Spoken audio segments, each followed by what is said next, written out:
¿Me escuchan? Sí, ¿qué tal, profesor? Sí, les pregunto si estuvieron leyendo algo de alternativas facultativas y de divisibles e indivisibles. Sí, algo leímos. ¿Y qué me pueden contar de alternativa y facultativa primero? ¿Qué me pueden decir?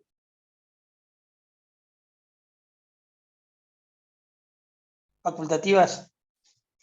¿Alternativas o facultativas? La que ustedes quieran. Empecemos por alternativas si quieren que es más fácil. Alternativa, por lo que yo pude leer y pude entender, es cuando una obligación elegir entre ellas para cumplirlas. ¿Cómo Sería algo sería así elegir más o entre menos. ellas? A ver, Fabi, aclarámelo un poco. ¿Cómo sería? ¿Qué hay? ¿Una unidad de prestación? ¿Hay muchas prestaciones en pie de igualdad? ¿Cómo funciona la alternatividad? No, no es necesario que sean iguales. Por ejemplo, A ver, o sea, sería más o menos que yo tendría la facultad como deudor, por ejemplo, sí. de elegir acciones que yo asumí de diferentes obligaciones, puedo cumplir yo. Bien, vamos por partes. Está bien, Fabi, está bien lo que señalás, parcialmente bien. Tiene algunas correcciones, pero Oh, está bien la idea, está bien la idea. En principio, obligación hay solo una. Estamos hablando de alternativas y facultativas. Es decir, se trata de obligación de donde hay una pluralidad de objetos, ¿sí? Una pluralidad de objetos.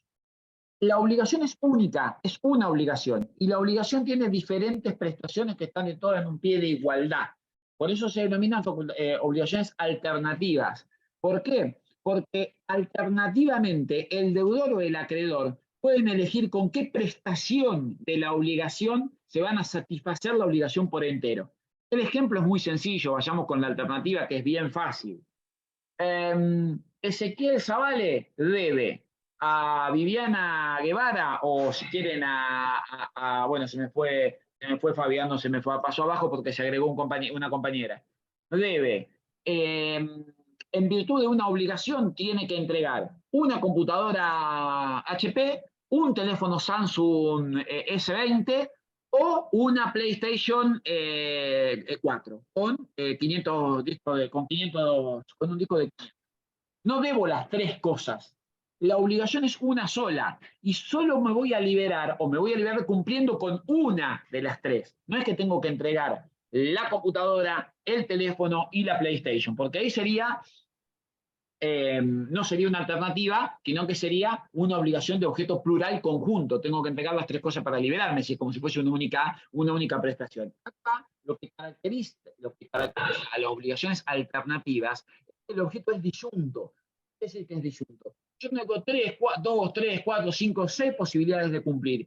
Cumplo con cualquiera de las prestaciones que me comprometí. Como bien dice Fabián, no necesariamente las prestaciones son iguales. Pero se supone que cuando las partes la armaron a la obligación, pensaron en prestaciones más o menos equivalentes. ¿Qué quiero decir? Es difícil que una obligación alternativa diga, me puedo liberar entregando un BMW o entregando una PlayStation.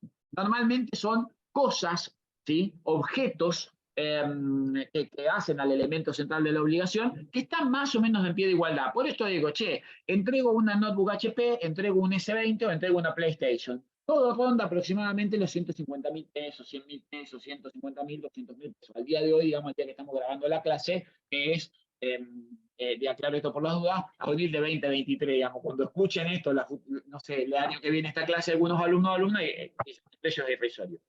Las prestaciones están en pie de igualdad. Insisto que el deudor se libera entregando una sola, o, salvo que las partes hubieran convenido, que tiene que entregar dos. Digamos, a lo mejor hay 4 prestaciones en nivel de igualdad y el deudor tiene que liberar o se libera entregando dos. Digo, a lo mejor hay una notebook HP, un teléfono celular, una PlayStation 4 y qué sé yo, una Nintendo Switch.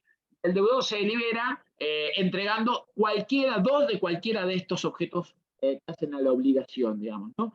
A elección del deudor, a elección del acreedor o a elección de un tercero. Si la elección es del deudor, la obligación se llama obligación alternativa regular.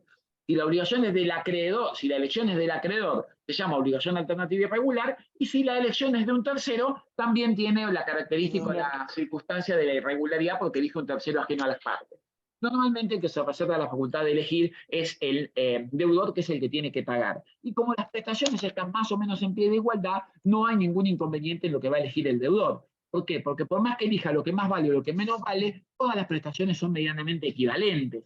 Entonces no tienen eso, no hay, digamos, en esto ningún problema o ninguna divergencia, digamos, ¿no? Porque incluso si fuera irregular y el que elige es el acreedor, pasa exactamente lo mismo. ¿Qué es lo que pasa? Dando todas las prestaciones más o menos en el mismo pie de igualdad, elija quien elija, aunque elija lo peor o lo mejor, nunca va a haber una gran diferencia entre una cosa y la otra. Ustedes me dirán, y profe, ¿quién carajo va a hacer una obligación de este tipo? Bueno, son muy comunes las obligaciones de este tipo, ¿sí? Muy, muy comunes. Por ejemplo, para aquellos o aquellas que vengan, sean de un pueblo, no sé, de un pueblo bien enquistado en zonas agropecuarias, en zonas agrarias o en zonas de crianza de ganado, es muy común que se arregle que se puede entregar o se puede cumplir con una obligación entregando tanta cantidad de cereal o tantos animales de tales características, tantos animales de tal otra característica, o no sé, un toro de reproducción o 2 toros que no sean de reproducción, o tantos terneritos para cría o tantas vacas madre, digamos, ¿no? Y ahí las prestaciones se equiparan. Esto es muy habitual por la práctica, digamos, tiene que ver con las prácticas comerciales de cada zona. O, por ejemplo, es muy habitual también en algún tipo de industria, por ejemplo, en la panificación, con la entrega de los tipos de harina. Vieron que hay harina 2.0, 3.0, 4.0, bueno, con la entrega de los tipos de harina. O es bastante habitual también en algún tipo de contratos de suministro, que son los contratos por los cuales una parte se compromete a entregar recibe irregularmente bienes, que pueda entregar alternativamente bienes de una calidad u otra, todos en calidad más o menos estándar, de acuerdo a la disponibilidad que se tiene, etcétera. Digo, piensen, por ejemplo, en un bar. No sé si alguno o alguna tiene un amigo que tiene un bar cervecero, que compra 4 o 5 cervezas, ¿no? Y entonces despacha estas 4 o 5 cervezas. Bueno, entrega IPA, entrega esta, entrega la otra, entrega la otra. El que le compra, el que fabrica, digamos, no siempre tiene la misma disponibilidad de cerveza. Entonces dice, che, bueno, en principio puedo entregar, tengo que entregar 1.000 litros al mes. Puedo entregar IPA, no sé, Honey, o no sé, blanca o verde. Che, la decisión de lo que entrego en definitiva estos 1.000 litros me toca a mí dependiendo de mi caudal y mi flujo de producción. Ahí tienen ejemplos de obligaciones alternativas diarias, digamos, de la práctica habitual. Es más, a tal punto que si tienen algún amigo o amiga que tenga un bar, es posible que también en situaciones normales el titular del bar tenga la facultad de elegir y decir, che, no, este mes de los 1.000 litros necesito que me entregue 300 de honey, 200 de IPA y 160 de tal, porque son las que más salen. Todo se engloba dentro de un contrato más grande que es un contrato de suministro, ¿no? Ahí tienen un buen ejemplo, porque pareciera sino que este ejemplo es descopado, digamos, ¿no? Que solo es para ejemplos de manual. El ejemplo de manual es lo que van a leer en Borden, en Jambías o en cualquiera de los libros que están leyendo ahora, en Oso, en Pizarro Vallespino, que les da este ejemplo más común que yo les señalaba antes de decir, bueno, tenés 4 cosas, ¿no? La Play, la notebook o un teléfono celular, vos también. Me parece que no reviste mayor problema. Fíjense que son poquitos artículos, por otro lado son 7, 8 artículos, empiezan en el 779 y terminan en el 785, es decir, que no hay un número de artículos significativos también para esta regulación. Sí, sí. Dalma, no sé si levantaste la mano, no sé si me querías hacer una pregunta o la levantaste sin querer. O me quedó la mano. Ah, no dije nada de una mano que me quedó a mí levantada, perdón, no dije nada. Sí, esto, fíjense, sí, que muchos libros les empiezan a decir, creo que Ossola lo trata y los viejos manuales de Jambía también lo tienen, empiezan con las hipótesis de trabajo, ¿no? ¿Qué pasa si hay 4 prestaciones? O sea, tengo la notebook, el teléfono celular, el otro teléfono celular, o vamos a hacerla con 3, que es más fácil. La notebook, el teléfono celular y la PlayStation. Y le toca elegir al deudor, ¿no? Elige el deudor. Y entonces empiezan. ¿Qué pasa si una de las prestaciones se extingue sin culpa de las partes? ¿Qué les parece que va a pasar si tenemos la notebook, el teléfono celular y la PlayStation, y la PlayStation, no sé, se la chorean? ¿Qué les parece que pasa con la obligación? Díganme. Eligiendo el acreedor o el deudor. ¿Qué creen ustedes que va a pasar? Efecto. ¿Cómo? Queda sin efecto. No, Queda sin efecto. ¿cómo queda sin efecto? Si todavía hay 2 prestaciones posibles. Fíjense el 781. Ah, perdón.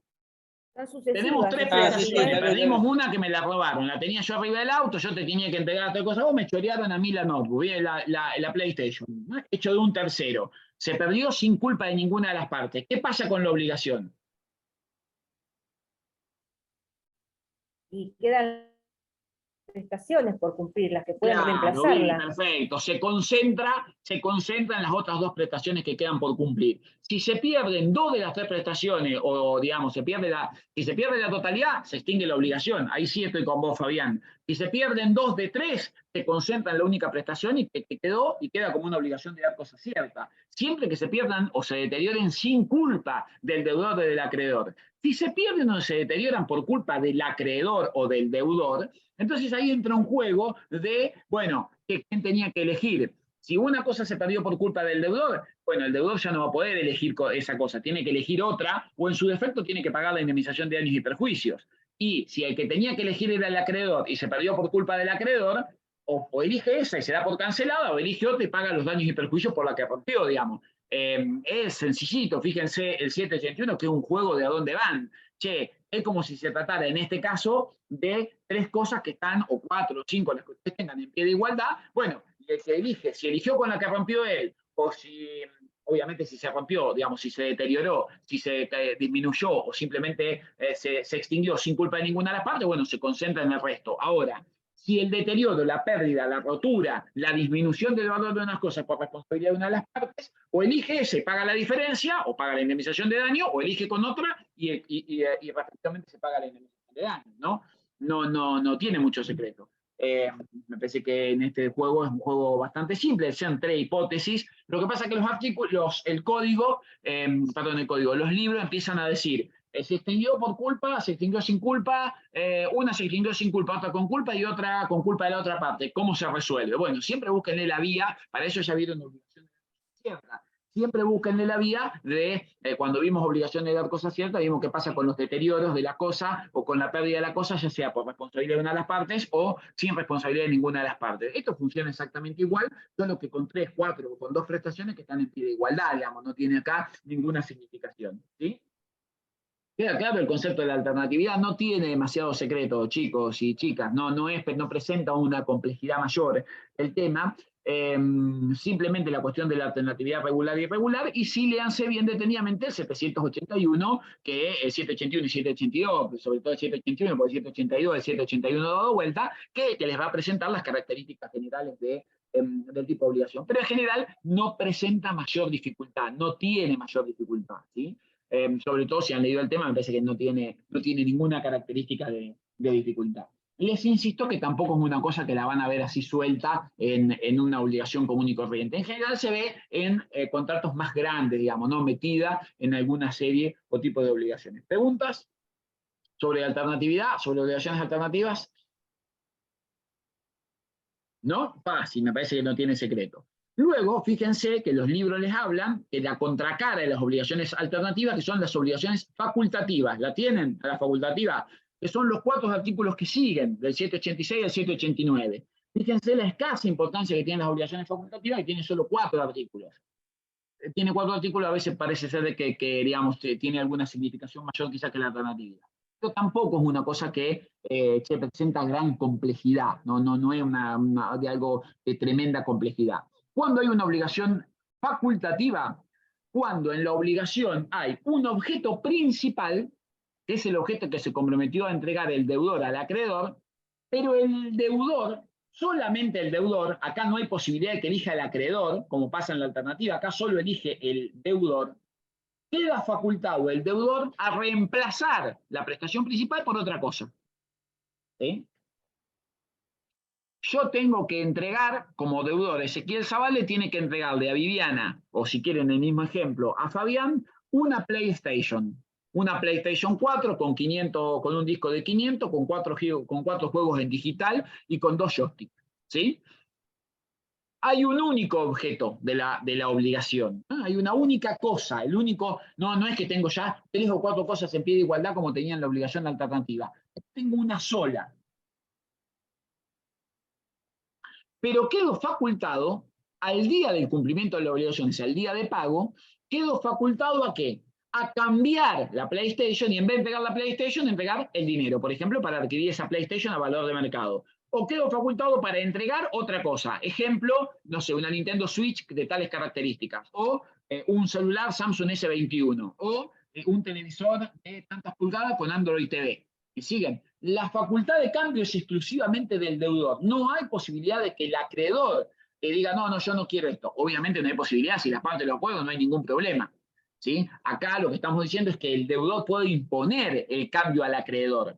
El deudor puede decir, che, yo te impongo este cambio porque estoy facultado, por eso se denominan obligaciones facultativas, porque la ley me da la facultad de ir y decir, te cambio la cosa. ¿Siguen? En el sentido de decir, bueno, acá pongo una cosa completamente diferente.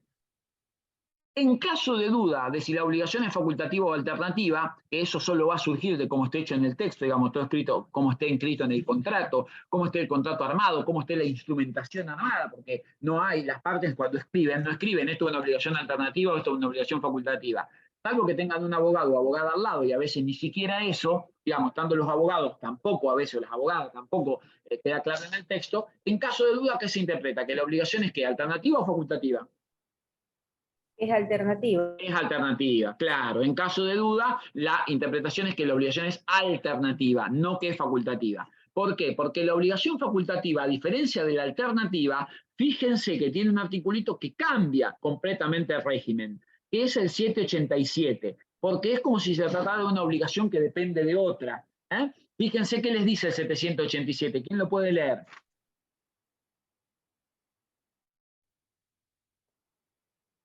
$787. ¿Qué pasaba en la alternativa si se extinguía una de las prestaciones? Yo lo cual. Dale, Martín, dale. La obligación facultativa se extingue si la prestación principal resulta imposible. Bien, En excelente. perjuicio de la responsabilidad de responder. Claro, del deber de responder si se extinguió por culpa de alguna de las partes, eso está claro. Pero fíjense, en la obligación alternativa, si una de las prestaciones se extinguía, la obligación no se extinguía, sino que se concentraba en el cumplimiento de las otras prestaciones. En cambio acá, si la obligación principal se extingue, digamos, si el objeto principal de la obligación, para usar términos más concretos, se extingue la obligación. ¿Sí? No es, por eso es como si fuese, digamos, hay una prestación que es principal y una que está como accesoria, como abajo, como dependiente de la primera. Esta era una vieja discusión que se daba con el código viejo, digamos, con el código de Vélez reformado, si había accesoriedad o no había accesoriedad. Acá el código es claro, che, extinguió la principal, queda extinguida la obligación. Esto siempre, insisto, con la misma situación, sin perjuicio que si las partes negocian, está lo que las partes negocian. Chicos, chicas, esta parte del derecho es derecho completamente transigible, completamente transable. ¿Qué quiero decir? Que todo lo que ustedes escriban en el contrato, o todo lo que ustedes escriban en las cláusulas obligacionales, que sea contracódigo, está perfectamente lícito, es legal, no hay nada ilegal. Salvo en materia de obligación de las sumas de dinero, donde hay toda una discusión acerca del carácter y grado de esas obligaciones. En el resto, si ustedes pactan una cosa diferente, no hay ningún problema que pacten una cosa diferente a lo que dice el código. Porque este derecho, digamos, nosotros ya lo llamaríamos derecho de respaldo para el caso que las partes nada hubieran dicho. Es como el contrato de locación. Cuando lleguen a contrato, cuando vean compraventa o locación, la regulación del código, salvo en algunas cosas particulares donde la ley no se puede modificar por voluntad de las partes, el resto de la regulación tiene que ver o está pensada para el caso de que las partes nada hayan dicho en el contrato. Ejemplo, el sistema de mejora, el sistema de entrega, los tiempos de vencimiento, y una serie de cosas que queda a la libre voluntad de las partes. Hay otras que no, obviamente, que la naturaleza central de la locación o la naturaleza central de la compraventa, la definición del precio, digamos, eso no queda librado, las partes no pueden ir contra lo que dice la ley. Un montón más de cosas, en muchas otras cosas, las partes pueden decir, nosotros esto lo queremos de otra manera, qué sé yo, por ejemplo, el régimen de reformas en materia de locación, o, no sé, en materia de compraventa, las modalidades de alguna de las características de las modalidades de precio. Y acá funciona igual. El régimen de alternatividad en la cuestión de la irregularidad, la elección de parte de un tercero, o en la cuestión de la facultatividad en la obligación, también queda muy limitado a lo que las partes han escrito en el boleto de compraventa, a lo que han escrito en el contrato, a lo que han escrito en el contrato de suministro, en el contrato de provisión, a lo que han escrito en las obligaciones que han asumido. ¿Siguen? Por eso digamos, lo primero que tienen que hacer es leer los instrumentos base con los cuales ustedes accionan, y a partir de tener los instrumentos base con los cuales se acciona, decidir cuál es su situación jurídica o cuál es su posición jurídica. Porque algo que he dicho en alguna otra oportunidad, lamentablemente para todos nosotros o para todas nosotras, no, ningún cliente, ninguna cliente viene y le dice, doctor, yo tengo un 771 del Código Civil y Comercial de la Nación. Vienen con el problema y vos tenés que tratar de encajarlo en algún lado. Si viene el cliente o la cliente y te dice, mire, la verdad, yo arreglé que vendía café y tenía que vender 5 variedades de café porque era un café de especialidad y además tenía que cumplir con las medialunas y tenía que cumplir con esto y con lo otro. Primero tienen que ver si son obligaciones alternativas o son conjuntas. Luego, si son alternativas, con qué se cumplía. Luego, cómo se cumplía. Luego, quién elegía. Luego, qué pasa si no se puede entregar. Digo, ahí queda toda la interpretación del abogado, de la abogada, de ustedes como profesionales para orientar al cliente o a la cliente.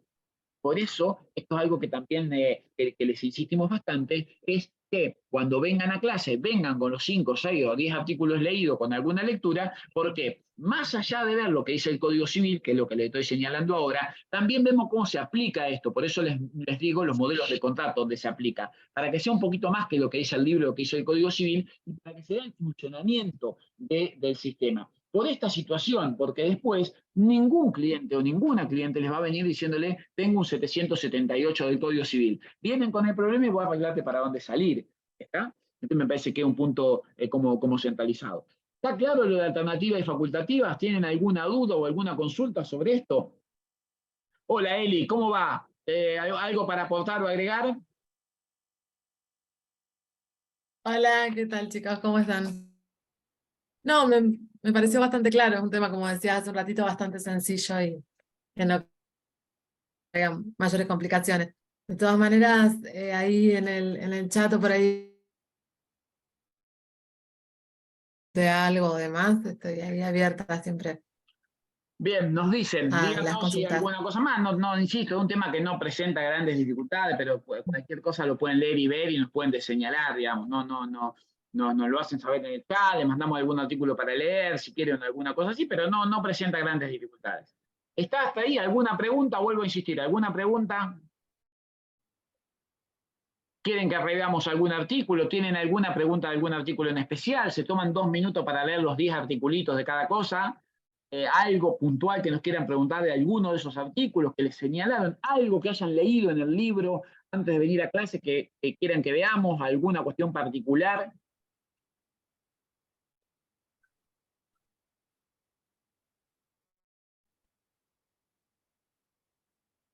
¿No? Bien. Les doy un minuto más. Jennifer, que la veo leyendo. Marti, ¿algo más? Valentino, que también lo veo leyendo. ¿Algo?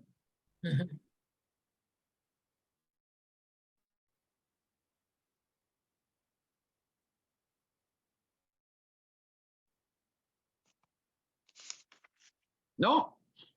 Bien, bueno, fíjense que después el código tiene 8 o 10 artículos que hablan de las obligaciones con cláusula penal, ¿sí? ¿Lo ven? Que va del 790 al 804, de la cláusula penal y de las condenaciones combinatorias, ¿lo ven? ¿Sí? ¿Lo tienen? Eso, por ahora no lo vamos a ver, pero lo vamos a ver más adelante, obligaciones con cláusula penal, un tema un poco más complejo ya, requiere que estén más avanzados en algunos temas de la materia, y sí vamos a charlar sobre los 2 tipos de obligaciones que vienen, que son divisibles e indivisibles, que es la regulación siguiente, fíjense que es del 805 al 812 las divisibles y del 813 al 824 las indivisibles. ¿Ven? Un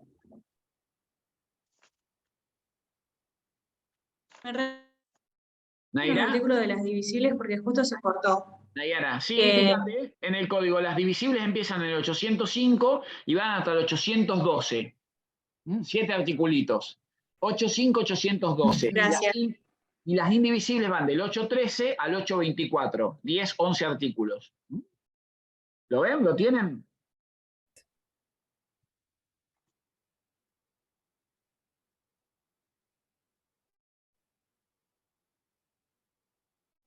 ¿Está? ¿Quieren que lo volvamos a ver? Son fáciles, en total son 20 artículos. Menos, 18 artículos son. Bueno, aclaración acá, en obligaciones divisibles e indivisibles. La obligación divisible e indivisible es de objeto divisible o indivisible. Y se supone que el objeto es uno solo. Digamos, podría suceder que haya obligaciones alternativas o facultativas de objeto divisible o de objeto indivisible. Pero para hacerla más fácil, acá vamos a pensar que no hay varios objetos, sino que hay un único objeto. Pero a diferencia de lo que pasa en las obligaciones alternativas o facultativas, tenemos que pensar que hay pluralidad de sujetos, por eso llaman obligaciones de sujeto plural. Ustedes cuando estén estudiando en su libro van a ver que les habla de obligaciones de objeto plural, y ahí les habla de las alternativas y las facultativas, y luego les habla de obligaciones de sujeto plural, y ahí habla de obligaciones divisibles e indivisibles, simplemente mancomunadas y solidarias. Por ahora vamos a ver los dos primeros regímenes, que son los fáciles, de alguna manera, que son las divisibles y las indivisibles. Pero acá supone que hay, por decirlo de alguna manera, en cada una de las partes, o al menos en una de las partes, más de un sujeto. ¿Sí? Porque si fuera un único sujeto en cada una de las partes, o sea, si cada parte fuera unipersonal, no tendríamos problema en que la obligación sea divisible o indivisible. ¿Qué quiero decir? Si Ezequiel Zavale le debe a Valentino 12 medialunas, una deuda carísima, hoy porque valen como 2 lucas la docena de medialunas, ¿esa obligación para ustedes es divisible o indivisible? ¿El objeto es divisible o indivisible? Divisible. Divisible. ¿Por qué? Porque puedo entregar 3 medialunas a la mañana, 3 a la noche, 3 a las 12:30 y 3 medialunas mañana. Es de objeto divisible. Excelente. Si Ezequiel Zavale le debe a Valentino un caballo, ¿es de objeto divisible o indivisible? No, indivisible. No Claro, lo pues no le puedes puedo entregar la parte del caballo un día y la oreja otro día, salvo que sea la obligación de entregar un lechón muerto para hacerlo a la parrilla y le entrego medio lechón un día, medio lechón otro día, pero si no, el caballo lo tengo que pegar por entero. Excelente. Esto, por eso les planteo que la divisibilidad o la indivisibilidad de las obligaciones empieza a tener trascendencia, digamos, del objeto de las obligaciones, porque decir que la obligación es indivisible está mal. Lo que es indivisible es el objeto de la obligación, ¿sí? O lo que es divisible es el objeto de la obligación o la prestación, digamos, porque la obligación en sí misma no es divisible e indivisible. Pero bueno, se utiliza genéricamente la denominación obligaciones divisibles e indivisibles.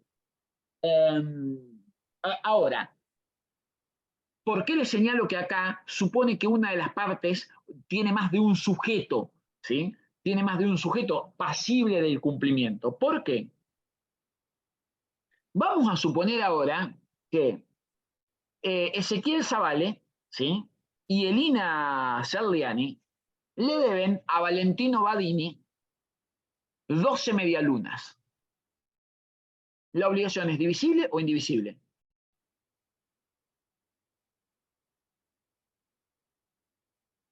Divisible. Divisible, pero hay más a ser dividido. Divisible. ¿Por qué es divisible? Porque el número de sujetos deudores coincide con la divisibilidad de la cosa y por lo tanto le podemos entregar a Valentino 6 medialunas cada uno. Excelente. Sigue siendo divisible. Elina Serliani y Ezequiel Zavale le deben a Valentino un caballo. ¿Es divisible o indivisible? Indivisible. Indivisible. Excelente. Ezequiel Zavale y Elina le deben a Valentino 2 caballos de iguales e idénticas características. ¿Es divisible o indivisible? Divisible. ¿Divisible? Divisible. Excelente, es Le deben divisible. los caballos, ¿Por le qué? pueden- Porque cada uno puede entregar con la parte proporcional del objeto de la obligación que le corresponde. Ahora, fíjense qué pasa. Si Ezequiel Zavale, Elina Serliani y Camila Miqueo le debieran a Valentino 4 caballos, la obligación se transforma en indivisible. Porque el número de sujetos no es múltiple del número de elementos que tenemos que entregar. Ahora, si Ezequiel, Camila y Elina debiéramos 3 caballos, de nuevo la obligación se transforma en siguen. Esto es importantísimo para entender la naturaleza del régimen de la obligación. ¿Por qué? O cae en divisible o cae en indivisible, claramente. Ahora, si la obligación es divisible, por la naturaleza de la prestación, escuchen este término que es fundamental, por la naturaleza de la prestación, como no tenemos un vínculo común entre Camila, Elina y Serliani, Elina, viene Valentino a reclamarme el caballo a mí. Che, Ezequiel, ustedes me deben 3 caballos, cada uno me debe un caballo, porque la obligación es divisible. Y yo le digo, mira, Valentino, yo no te voy a entregar una mierda porque no tengo ningún caballo, me fue mal, este año tengo la sequía en el campo, se me murieron todos los animales, olvídate, no te pago nada. Va lo de Camila y Camila dice, sí, acá está, toma, acá está el caballo. Va lo de Lina y le dice, acá está el caballo. Valentino, somos mujeres de palabra, no como Ezequiel que no cumplió con su palabra. ¿Puede Valentino intentar cobrarle el caballo restante a Camila y a Elina?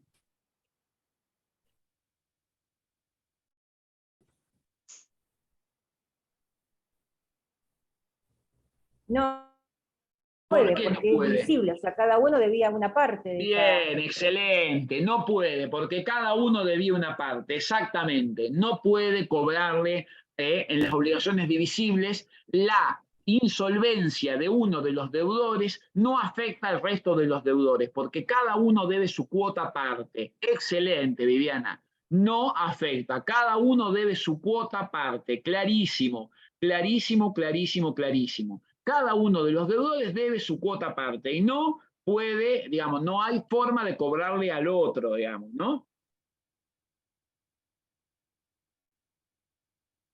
¿Entendido? El otro puede no cumplir como garantía por la falta de pago Cami, del no te otro. escuché, repetime por favor. Que bueno, yo y Elina no tendría, Sí. no seríamos como garantes Pero ahí la obligación tuyos ya porque sería, vos pero no mirá podés lo que pagar. pasa ahí. La obligación sería divisible o indivisible según el objeto y podría ser simplemente mancomunada o solidaria según el vínculo. Entonces ahí, por más que la obligación sea divisible, nosotros tendríamos que cumplir por ser solidaria la obligación. Pero eso lo vamos a ver más adelante. Esto tiene que ver con el régimen de solidaridad.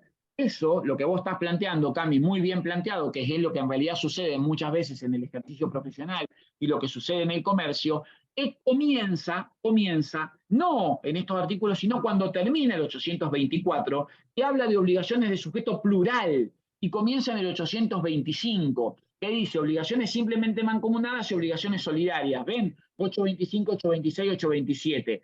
Ese régimen que es más significativo que este régimen. Lo que más importa en el derecho moderno y en el derecho de las obligaciones es que ustedes comprendan este segundo régimen, el régimen de las obligaciones simplemente mancomunadas y sobre todo el de las obligaciones solidarias. Ese régimen es el régimen significativo.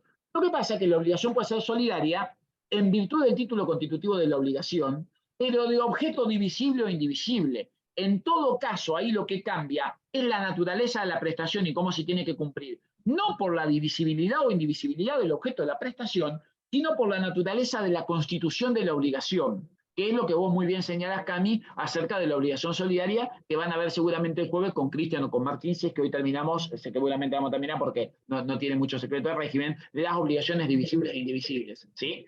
Esta es la característica central de la solidaridad. Pero ahora no estamos en esa situación, ¿eh? No estamos en esa situación. Estamos en la situación que cada uno debe una parte de algo. ¿Por qué puede pasar? Bueno, por muchas cosas puede pasar que no haya una obligación solidaria, digamos. Puede pasar que 3 personas debamos partes separadas de algo al mismo deudor, y aunque sean partes parecidas, ¿sí? Y se hayan constituido en una misma obligación, prestaciones diferentes a cargo de 3 personas diferentes o de 2 personas diferentes. ¿Está? Esto es bastante más habitual de lo que uno piensa o de lo que uno plantea. De hecho, después van a ver, cuando vean obligaciones solidarias, que si el obligado solidario con 4 o 5 personas pagó, cuando quiere ir a darse vuelta y cobrarle a cada una de esas partes, se transformó todo en una obligación divisible. En la generalidad de los casos, se transformó en una obligación divisible como tal. ¿Sí? Queda claro el régimen de la divisibilidad. Me parece que no presenta demasiadas dificultades, pero ustedes díganme si les queda claro, ¿no? Fíjense 805, 806, 807 y sobre todo el 808 que establece el principio de divisibilidad, digamos, ¿no?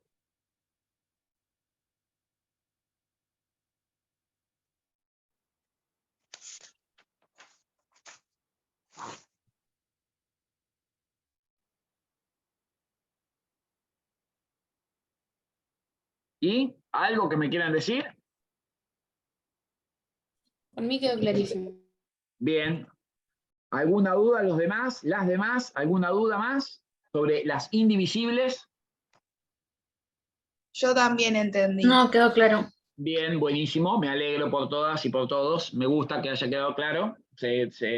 Significa que son buenos alumnos y buenas alumnas, no que soy buen docente, que lo entendieron bien, que es distinto. Bueno, mejor. Pasemos a las indivisibles ahora, me parece que es la contracara, digamos, ¿no? Fíjense lo que pasa, especialmente Cami, les cuento a todos, pero a propósito de la pregunta que hacía Camila, ¿no? De la posición que hacía Camila. Cuando la obligación es indivisible, y cuando el objeto de la obligación es indivisible, ¿sí? Y hay más de un deudor o más de un acreedor, porque esto podría pasar que haya más de un sujeto deudor o más de un sujeto acreedor, también hay que cumplir por entero.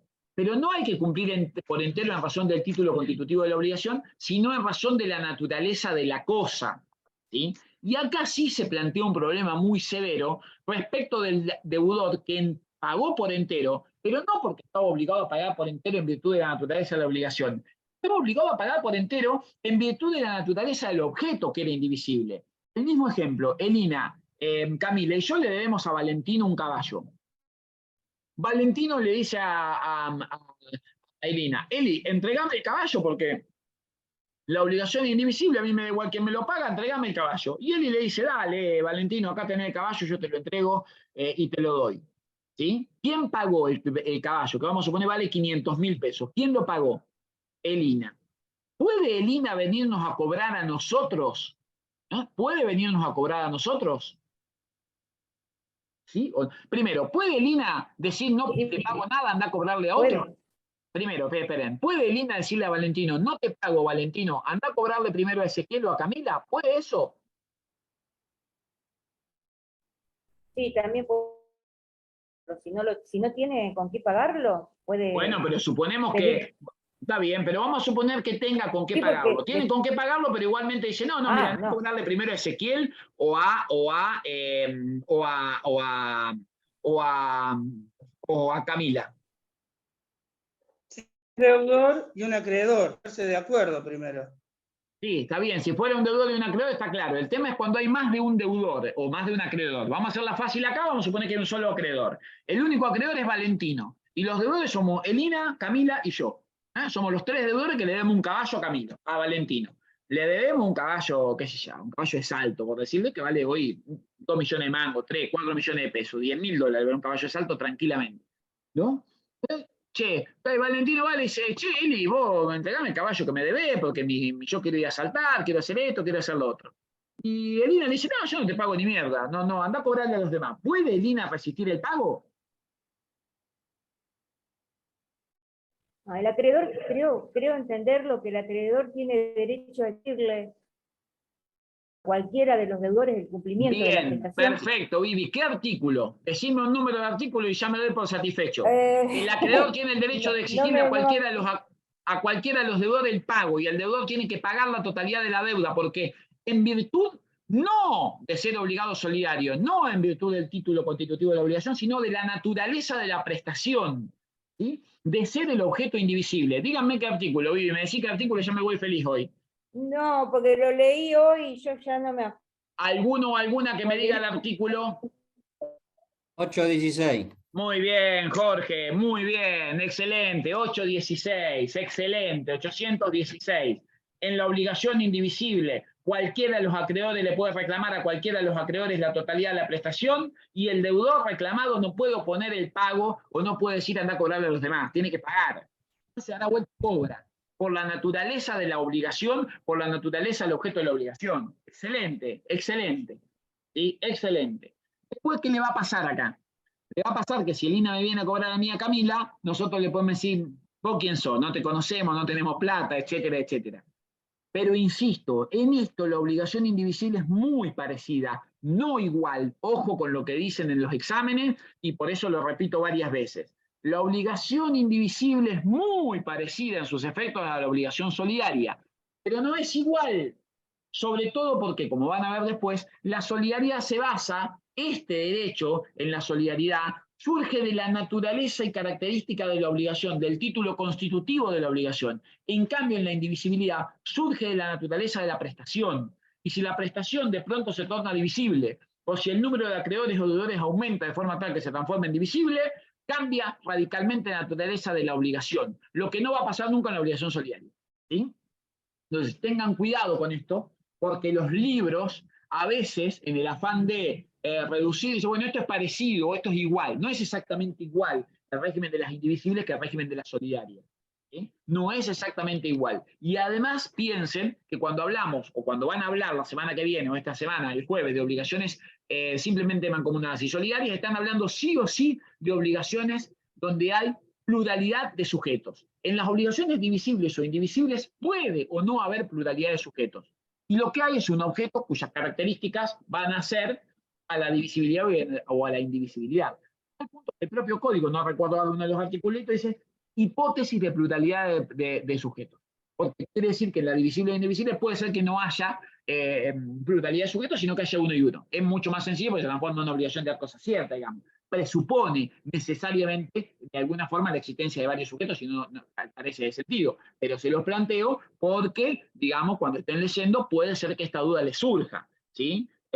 Fíjense el 807 de obligaciones indivisibles, deudor y acreedor singulares. Si hay un solo deudor y un solo acreedor, la prestación debe ser cumplida por entero, aunque su objeto sea divisible. Es decir, básicamente le dice, che, si hay un solo deudor o acreedor, esto va por la obligación de dar cosas ciertas. No me vengan con que el objeto es divisible y lo puedo fraccionar. Salvo que las partes acuerden que se puede fraccionar.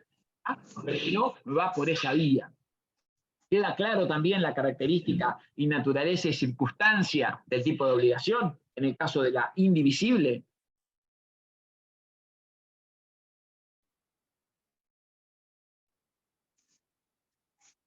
Se corta, profesor. Ay, perdón, no tengo buena señal. Perdón, profesor. ¿Puedes repetir? Sí. No sé qué parte fue la última que vimos. Les dije si estaban leyendo, si habían podido leer el 807 en materia de obligaciones divisibles, que les dice que cuando hay un solo deudor y un solo acreedor, aunque la prestación sea deudores y acreedores singulares, aunque sea de objeto divisible, se rige por el régimen de las obligaciones de dar cosas ciertas, ¿sí? Por eso les planteo que las obligaciones divisibles e indivisibles, la hipótesis de trabajo es que en alguna de las partes hay una pluralidad de sujetos, ¿sí? Esta es la que les señalaba. Y si esto les había quedado claro la diferencia entre divisibilidad e indivisibilidad, y sobre todo entre indivisibilidad y solidaridad, que la vamos a complementar el jueves con la clase que sigue. Fíjense que les mandé un pequeño cronograma de pasos al grupo, no sé si lo vieron, para que puedan ir leyendo los temas que les va tocando. ¿Ahí se escuchó? Sí. Bien, perfecto. Bueno, ¿dudas o consultas de este tema? ¿Alguna cosa que quieran saber, ver, señalarme, decirme?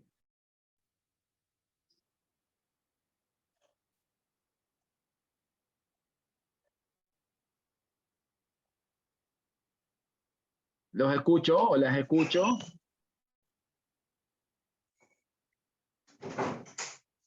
Preguntas, No. dudas, que se hayan quedado con alguna pregunta, con alguna duda, con alguna cuestión. Yo por el momento entendí todo. Sí. Bien, ¿algo más? ¿Algo Para mí. más?